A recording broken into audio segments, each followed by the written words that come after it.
शाई विथ शुभांगी मिलिंद या पॉडकास्टमध्ये मी शुभांगी मिलिंद तुमच्या सगळ्यांचं स्वागत करते. आपल्या सगळ्यांना माहिती आहे, सध्या आपण नवरात्री स्पेशल करत आहोत, स्त्री शक्तीचा जागर. आणि या सिरीजमध्ये आपली पुढची पाहुणी आहे रेवती. रेवती, तुझं खूप खूप स्वागत. नमस्कार. नमस्कार. आ, रेवती राघवदास विद्यालयामध्ये शिक्षिका म्हणून रुजू आहे. या व्यतिरिक्त तिने तिचे छंद पण खूप छान जोपासले आहेत. तिची खास ओळख सांगायची म्हणजे तिची दोन मुलं मैत्रेयी आणि देवाशीष. सिंगल मदर म्हणून तिनं त्यांना दोघांनाही खूप छान रेस केलेलं आहे. आणि आज आपण याच थीमवर तिच्याशी बोलणार आहोत. रेवती, तुझं या कार्यक्रमात खूप खूप स्वागत. आणि येस. प्रस्तावना तर थँक्यू मी केलेली आहे, शुभांगी. पण आम्हाला तुझ्याविषयी तुझ्याकडून जास्त ऐकायला आवडेल. अ, रेवती म्हणून काय आहे, किंवा रेवतीचा थोडासा रेफरन्स आमच्या प्रेक्षकांना सांगशील? हा. मी रेवती गाडगे. ऍक्च्युली मी अमरावती म्हणजे बॉर्न अँड ब्रॉटअप मी अमरावतीकरच आहे. लग्नानंतर पुण्यात आले आणि पुण्यामध्ये मी पहिल्यांदा मी माझं करिअर सुरू केलं. ज्युनियर कॉलेज लेक्चरर होते मी VIT कॉलेजला. तर ते मी करिअर बरीच वर्ष केली. परंतु मधल्या काळामध्ये मुलगी म्हणजे लहान होती, तर त्याच्यामुळे मला ते माझं सोडावं लागलं. मी पुन्हा काय एखादं वर्ष मी घरीच राहिले आणि त्याच्यानंतर मी पुन्हा मग जॉबला सुरुवात केली. रेवती, गेले कित्येक वर्ष तुला आम्ही बघतो आहोत. म्हणजे आम्ही तुला ओळखतो ते देवाशीष आणि मैत्रेयीची आई म्हणून. दोन मुलांना सिंगल हँडेडली सांभाळणं, त्यांना मोठं करणं, तर ही सिंगल मदर म्हणून ती जबाबदारी कशी होती, किंवा तो प्रवास तू कसा पार पाडलास, थोडं थोडक्यात सांगशील? ऍक्च्युली सिंगल मदर म्हणून ही जबाबदारी जी होती माझ्यावरती, ती सुरुवातीच्या काळात मला फार ती म्हणजे अवघडच वाटली. ते असं वाटलं सिंगल पेरेंटिंग अवघड आहे. परंतु ते एक एक चॅलेंजेस मी ऍक्सेप्ट केले. आणि काय व्हायचं की एका चॅलेंज नंतर दुसरा चॅलेंज कसं फेस करायचं, हे आपल्या परिस्थितीनुसारच आपल्याला ती मार्ग मिळत जात. म्हणजे असं स्पेशली आपल्याला त्याच्यावर एफर्ट्स घ्यावे लागत नाही. जसं आपण म्हणतो ना की चालता एकदा एक ठेच लागली की पुढे आपण सावरतोच. त्याप्रमाणे मी पण तशीच चालत गेले. म्हणजे मार्ग खूप काटेरी होता. पण त्याच्यातनं मी मार्ग काढत काढत आयुष्यामध्ये एक एक माझे ध्येय मी आत्मसात करत गेले. म्हणजे थोडक्यात पाण्यात पडलं की पोहता येतं वगैरे, पण असं थोडं झालं. अगदी बरोबर. येस. पण या सगळ्या प्रवासात तू एक शिक्षिका म्हणून पण दिवसभर काम करत असतेस. या व्यतिरिक्त मी बघितलंय तुझ्यावर आता वडिलांची पण जबाबदारी आहे. हम्म. तर हे सगळ्या जबाबदाऱ्या पार पाडताना काही चॅलेंजेस आले का समोर? दोन्ही, एक आई आणि एक नोकरी, हे करत असताना मला चॅलेंजेस खूप म्हणजे प्रत्येक वेळेला फेस करावे लागले. पण त्याच्यातनं सुद्धा मी असे मार्ग काढले. काही वेळेला काय व्हायचं की असं वाटायचं की मी जे करते आहे ते करत असताना माझ्या मुलांकडे दुर्लक्ष व्हायला नको. म्हणजे एक मला असा प्रसंग आठवतो की मुलांचा शाळा करणे, घरी आल्यावर मुलांचा अभ्यास घेणे हे पण होतं. त्याच्यानंतर मी त्यावेळेला ट्युशन पण घेत होते आणि जिम पण जॉईन केलं होतं. म्हणजे कारण आरोग्याकडे पण लक्ष देणं जास्त भाग होते त्यावेळेला. तर मग मुलाचा अभ्यास घेता घेता देवाशीष मला म्हटलं इतका अभ्यास तू कर, जो अभ्यास घेते आहे.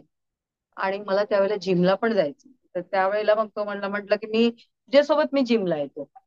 मी तिथे अभ्यास करतो, पण तू तिथे एक्सरसाइज कर आणि मी जिम करतो, म्हणजे मी अभ्यास करतो. अशा रीतीने मी म्हणजे माझ्या करिअर सोबत मी मुलांकडे सुद्धा तेवढंच लक्ष दिलं की असं व्हायला नको बाबा त्यांच्याकडे दुर्लक्ष होऊन. कारण ते सुद्धा आयुष्यात मला तेवढंच महत्वाचं होतं. ते एक लाईक आपण असं म्हणतो ना की ते ऍसेट असते मुलं. तर त्याच्यामुळे मी सायमल्टेनियसली दोन्ही गोष्टी पार पडल्या. मुलं, घर, करिअर सगळं मी सिंगल हँडेडली केलं, करण्याचा प्रयत्नच केला. म्हणजे चालतच राहिले. म्हणजे आपण असं म्हणतो ना की थांबला तो संपला. तर असं मी म्हणजे एक ध्येयच ठेवलं की नाही, थांबला तर संपला. म्हणजे आपल्याला थांबायचंच नाही, आपल्याला चालतच राहायचं अविरत. तशा रीतीने मी पुढे चालत राहीले. रेवती, नक्की तुझा प्रवास खूप प्रेरणादायी. आम्ही खूप वर्ष तुला बघतोय, तू खूप आघाड्यांवर सतत काम करत असतेस. पण हे सगळं करत असताना शिक्षिका म्हणून भूमिका, मुलीची भूमिका, याशिवाय दोन मुलांना सांभाळणं करताना कधी स्वतःवर सेल्फ डाऊट मध्ये तू गेलीस का, की आता मी हे करू शकत नाही? आणि जेव्हा असं वाटलं तुला, तेव्हा नक्की कोणती प्रेरणा होती तुझ्या मागे, किंवा तू स्वतःला कसं समजावलंस की नाही, मी हे करू शकते? काय स्ट्रेंथ हा होती? शुभांगी, आता तुझा प्रश्न खूप छान आहे. आणि थोडा अवघड पण आहे. म्हणजे ऍक्च्युली काही वेळेला काही क्षण आपल्या आयुष्यात असे येतात, त्यामुळे याला खूप डिप्रेस होतो. असं वाटतं की आता याच्यातनं मार्ग नाही निघणार, किंवा आता हा मार्ग मी कसा काढू त्याच्यातनं. तर त्यावेळेला मला माझ्या भावानी, त्याचप्रमाणे माझ्या आई वडिलांनी मला खूप सपोर्ट केला, की नाही हे तू करू शकशील. म्हणजे जसं आपण म्हणतो, आता नवरात्र चालूच आहे, आपण मी म्हणतेच आहे, नवरात्र आहे, दुर्गा रणरागिणी आपण देवीच्या जे आपण म्हणतो, की एक आपल्यामध्ये एक ध्येय असतं की नाही मला मुलांसाठी ते करायचं आहे. आणि त्यामुळे आणि एक कसं असतं की आपल्याला एक मानसिक आधाराची पण खूप गरज असते आयुष्यामध्ये. तो मानसिक आधार मला माझ्या भावानी, मोठ्या भावानी आणि आई वडिलांनी मला तो खूप दिला. त्याच्यामुळे कसं एक एक संघर्षात एक एक पावलं, एक एक मार्ग मला मिळत गेला. म्हणजे काही वेळेला शेवटी माणूस आहे, विचार असतात, डिप्रेशन येतं, पण मला कळत होतं की नाही, हा मार्ग मला पुढे न्यायचाच आहे, मला चालायचंच आहे आयुष्यात. असं करून मी तो पुढे पुढे जात राहील, म्हणजे थांबले नाही. कारण शेवटी अप्स अँड डाऊन्स असतात. माणसाचं मन आहे, आपण निराश होतो, पण तरी मी स्वतःला निराश होऊ दिलंच नाही. ते पुढे पुढे असं चालत राहिलं. आणि आपल्याला प्रेरणा देणारे, किंवा मी त्यावेळेला थोडेसे चांगले पॉझिटिव्ह थिंकिंगची पुस्तकं वाचले, व्हिडिओ बघत होते, की याच्यातनं मला पुढे यायचं आहे. आपल्या ज्या थोर स्त्रिया होऊन गेल्या, मोठ्या आयुष्यात ज्या होत्या, तर त्यांची पुस्तकं मी वाचली, की त्यामुळे माझ्या मनाला चांगली उभारणी मिळेल. असं करत करत मी पुढे जाईल. नक्की रेवती, कारण तुला आधार मिळाला कदाचित भाऊ, आई वडील या सगळ्यांच्या मदतीनं, किंवा त्यांनी तुला तुझा पाठबळ असल्यामुळे थोडं तुझा, आपण म्हणतो ना, हौसले बुलंद हो गए वगैरे असं झालं. अगदी बरोबर आहे. आणि तुझ्या आता सांगितलंस की पुस्तकं वाचत गेले किंवा स्वतःला प्रेरित करत राहिले, तर ते नक्की तुझ्या विद्यार्थ्यांमध्ये बघतोय. आज हजारांच्या संख्येने विद्यार्थी तू घडवतेस, त्यांच्यामध्ये व्हॅल्यूज जपण्याचा प्रयत्न करतेस. स्वतः शिक्षिका असल्यामुळे अर्थातच मुलांमध्ये पण या गोष्टी रुजवण्याचा तू प्रयत्न केलास. आणि काय होतं बऱ्याचदा की आपण म्हणजे वर्किंग वुमनची ही असते की मुलांना क्वालिटी टाइम देता येत नाही. पण वर्किंग त्यातूनही सिंगल आणि सगळ्या जबाबदाऱ्या पडल्या अंगावर, अशा वेळेस दोन्ही मुलांमध्ये संस्कार देण्याचं, शिस्त लावण्याचं काम तू कसं केलंस, थोडक्यात सांगशील का? ऍक्च्युली आता शाळेमध्ये तर मुलांना शिस्त आम्ही लावतोच, पण घरामध्ये सुद्धा मी जसं घरी आले होते ना, तर लहानपणापासून मुलांना बरोबर असे संस्कारच मी तसे केले होते मुलांवरती, की बाबा याच्यानंतर काय, कशानंतर काय. आणि आपण जेव्हा आपण घरगुती सुद्धा, घरामध्ये सुद्धा छोट्या छोट्या गोष्टी त्यांना सांगत होते मी. देवाशिष माझा लहान होता तेव्हा, बाकी गोष्टींमध्ये त्याच्याकडे मी वेळ देतच होते, पण तरी रात्री सांगते कटाक्षाने शुभांगी, का मी झोपताना देवाशिषला एक श्यामच्या आईची गोष्ट अगदी ऐकवतच होते. मी रोज त्याला, त्या आज तुला मी काल काय सांगितलं, मग काल ती गोष्ट झाली, मग आज ही सांगेल, की ज्या याच्या ज्यामुळे माझ्या मुलांमध्ये शिस्त, चांगले संस्कार हे जोपासल्या गेलेच पाहिजे, असं मला खूप वाटायचं. आणि देवाशिषा माझ्या लहान मुलगा मुलगी मोठी, तर त्याच्यामुळे मी अशा संध्याकाळी त्यांना घेऊन बसत होते.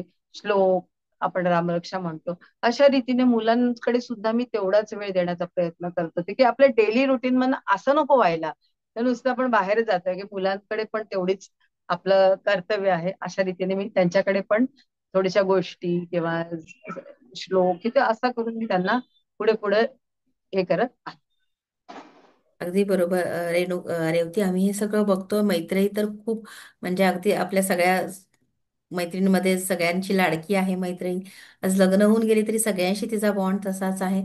आणि आजकाल मुलींचं जे काही एकूणच आपण ऐकतो की, जे काही मुलींचं असेल, मुलांचं असेल, की नवीन लग्न झाल्यावर किंवा एकूण अ, एकमेकांशी मॅच होण्यात, या सगळ्या खूप गोष्टी असतात. आणि बऱ्याचदा इथे आईचा रोल फार इम्पॉर्टंट असतो.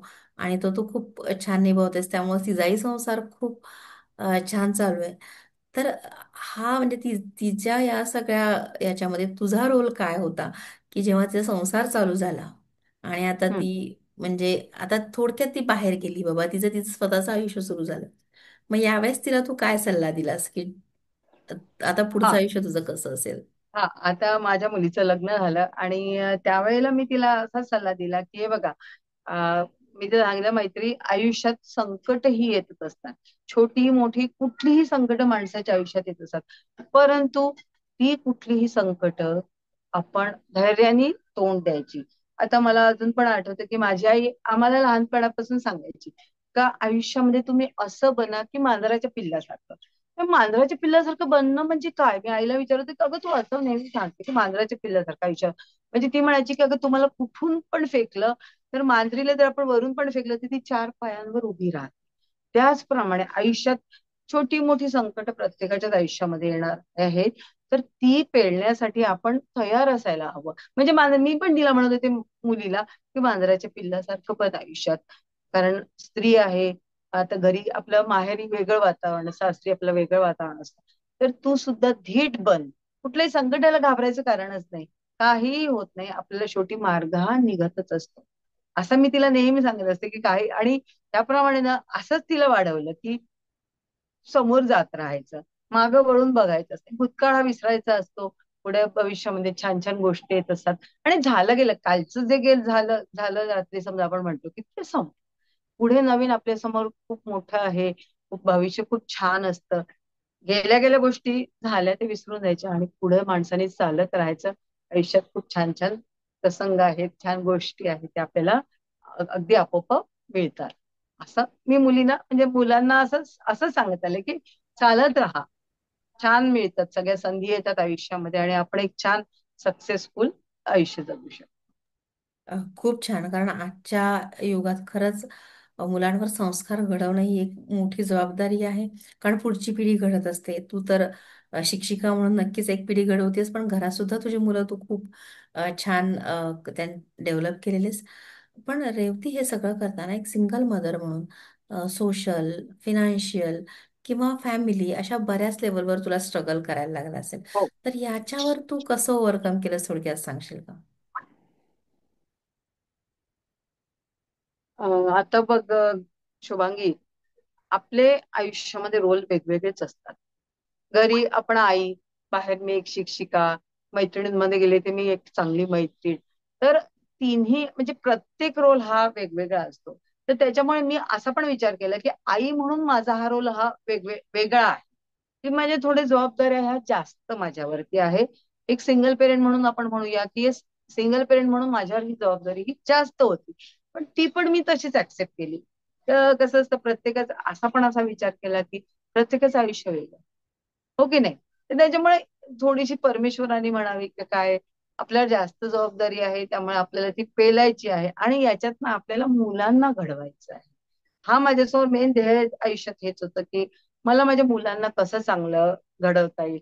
तर त्याच्यामुळे आई म्हणून हा प्रवास मी जास्त यांनी केला किंवा याच्यावर जास्त आपण भर द्यायचा की एक आई आपण कशी चांगली होऊ शकते. दोन भूमिका घ्यायच्या, आई वडील दोघंही करून, म्हणजे डबल बळ म्हणतो ना आपण, तसे आपण म्हणतो की स्त्रीमध्ये हे जास्त शक्ती परमेश्वराने तशी पण दिलेलीच आहे आपल्याला. तर त्यामुळे जास्त स्वतःमध्ये ताकद, जास्त प्रेरणा, असा करून मी जो आईचा रोल तर मी म्हणजे माझ्या परीने मी असं हेच केला की नाही, आपल्याला करायचंच आहे. आणि जर का आपण मनाने जर ठरवलं तर कुठलीही गोष्ट स्त्रीला तर ती अशक्य नाहीच, करू शकतो आपण. म्हणजे आता या स्टेजला मला असं वाटतं की नाही, यू कॅन डू, आपण करू शकतो. मनात फक्त एक भावना ठेवायची की मला हे करायचं आहे, तर आपण तो रोल अगदी चांगल्या प्रमाणे निभवू शकतो असं मला वाटतं. कारण आपण एक शिक्षिका म्हणून तो तर रोल निभवायचाच आहे, त्याच्यामध्ये आपण सक्सेसफुल होतो. पण जीवनामध्ये प्रत्येक हा रोल वेगवेगळा असतो. त्याच्यामुळे तो रोल सुद्धा तेवढाच आपण मनाने जर केला ना, तर तो आपण अगदी सक्सेसफुलपणे करू शकतो असं मला वाटतं. खूप छान, तुझा विचार प्रेरणादायी आहे. एकूणच तू सगळ्या पॉझिटिव्हिटीवर, प्रत्येक गोष्टीकडे बघण्याचा दृष्टिकोन तुझा सकारात्मक आहे. येस. हम्म. रेवती, खूप वर्ष गेले तू मी स्ट्रगल नाही म्हणणार, पण तू कष्ट करतेयस. तुझा जॉब चालू आहे, घरची कामं चालू आहेत. आता थोडं कुठं मैत्री सेटल झाली आहे, देवाशी सेटल होण्याच्या याच्यावर आहे. तर पुढच्या 5 वर्षात रेवतीला आम्ही अजून काय करताना बघू?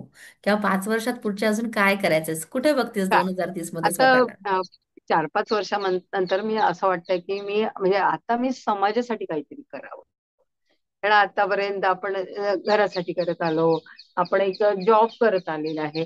पण याच्यामध्ये मी माझ्या समाजाला काय देऊ शकेल चांगलं, की आता मला असं वाटतं की एखाद्या आपण अनाथाश्रम, म्हणजे आपल्या ज्ञानाचा जो उपयोग आहे तो इतरांसाठी व्हावा, असं पण खूप वाटतं.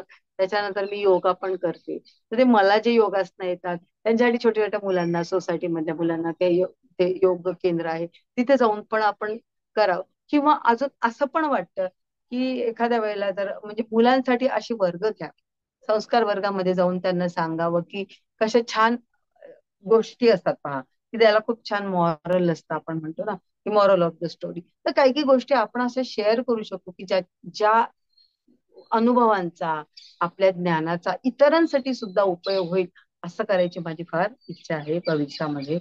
तर आता बघूया कसा कसा पुढचा प्रवास होतो, त्याप्रमाणे मी अगदी करीन.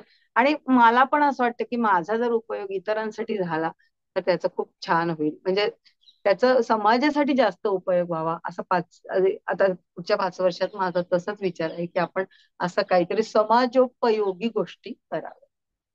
अरे वा, खूप छान प्लॅन आहे तुझे. तुझ्या सगळ्या प्रवासासाठी पुढच्या शुभेच्छा. तुला जे करायचंय ते सगळं तुला करता यावं, त्यासाठी योग्य ते मार्ग तुला दिसत राहतील. रेवती, जाता जाता फक्त आमच्या प्रेक्षकांना, स्पेशली ज्या कोणी सिंगल पेरेंट्स आहेत, मी सिंगल मदर्स नाही म्हणणार, सिंगल पेरेंट्स म्हणेन, तर अशांसाठी काही सल्ला देशील का? हा, जाता तर एकच सांगू शकते मी की आयुष्य हे काट्यांनीच भरलेलं आहे. तर त्याच्यातनच आपल्याला गुलाबाची फुलं शोधून काढायची. त्याच्यासाठी मला एक अजून एक असं वाक्प्रचार किंवा एक आपण म्हणूया एक थॉट की ल्युथर मार्टिनने असं म्हटलं आहे की जीवनात चालत राहा. चालता नाही आलं तर तुम्ही रांगा, रांगता पण नाही आलं तर पळा, पण काहीही करून जीवन हे जगा आणि पुढे पुढे चालत राहा. मागे अजिबात वळून बघू नका. तीच तुमच्या यशाची गुरुकिल्ली आहे, असं मी सगळ्यांना सांगू इच्छिते. आणि अं, शुभांगीला सुद्धा खूप मेनी मेनी थँक्स की आपण या कार्यक्रमात आलो आणि छान गप्पा मारल्या शुभांगी सोबत, त्याबद्दल खूप छान वाटतंय मला. आणि अरे नवरात्रीच्या सगळ्यांना शुभेच्छा. Revati, thank you very much. तू आलीस, वेळात वेळ काढून खूप छान गोष्टी सांगितल्यास. नक्कीच या सगळ्या आम्हाला मार्गदर्शक होतील. तुला पुढच्या प्रवासासाठी शुभेच्छा. Thank you very much. येस, मंडळी, हा धन्यवाद. भाग आपण इथे समाप्त करतोय. पुन्हा भेटू नवीन पाहुण्यांसह नवीन भागामध्ये. तोपर्यंत नमस्कार.